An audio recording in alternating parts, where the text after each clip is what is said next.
Oleh karena itu, ya Profesor Ova Emilia sebaiknya buka seterang-terangnya, jangan hanya di dalam podcast internal semacam arisan, ya, yang menjawab UGM.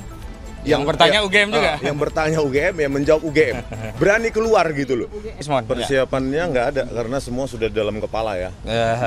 Terus mengomentari sedikit dari statement dari Profesor Ova Emilia sebagai Rektor UGM, ya, bahwa the devil is in the details. Artinya jangan jump into conclusion, jangan lompat ke kesimpulan tanpa menjelaskan detailnya. Oke.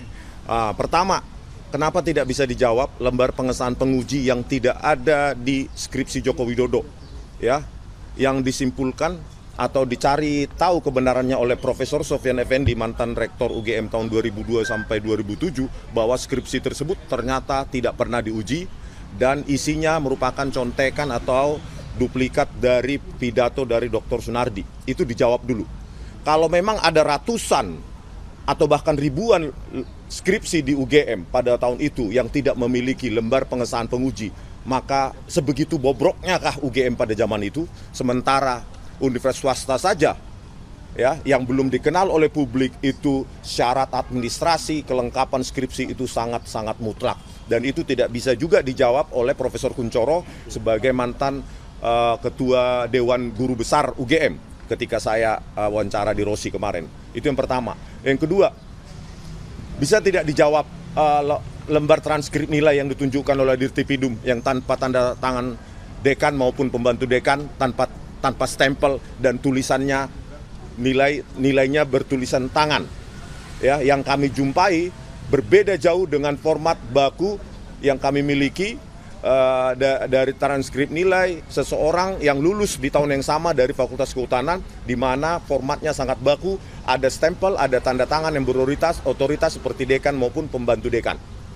Yang ketiga, bisa dijelaskan tidak nilai-nilai mata kuliah dasar umum, statistik, fisika, matematika yang bernilai D, ya, yang seharusnya itu tidak boleh untuk mencapai kelulusan di UGM.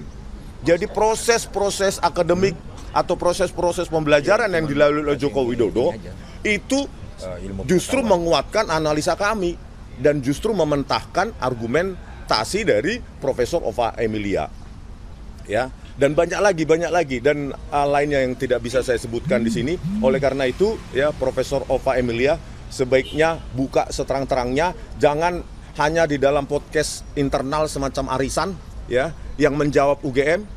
Yang bertanya UGM juga? Yang bertanya UGM, yang menjawab UGM. Berani keluar gitu loh.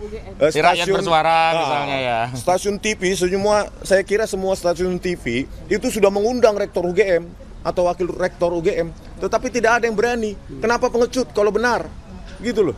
Anda bertanggung jawab terhadap sejarah Republik Indonesia ini, ya, terkait dengan ijazah yang dipakai oleh Joko Widodo sebagai calon presiden 2014 dan 2019. Oke, untuk pemeriksaan hari ini, 2 video sudah saya jelaskan secara detail pada hari Jumat, membutuhkan 49 pertanyaan. Sisa sekitar 9 video lagi, ya, saya akan menjelaskan secara teknis pelan-pelan, karena ini untuk membuktikan bahwa nilai yang mempersatukan kami adalah nilai-nilai saintifik, ya, bukan yang lain, bukan propaganda politik, bukan agenda-agenda lainnya. Oke, begitu ya. Baik. Terima kasih.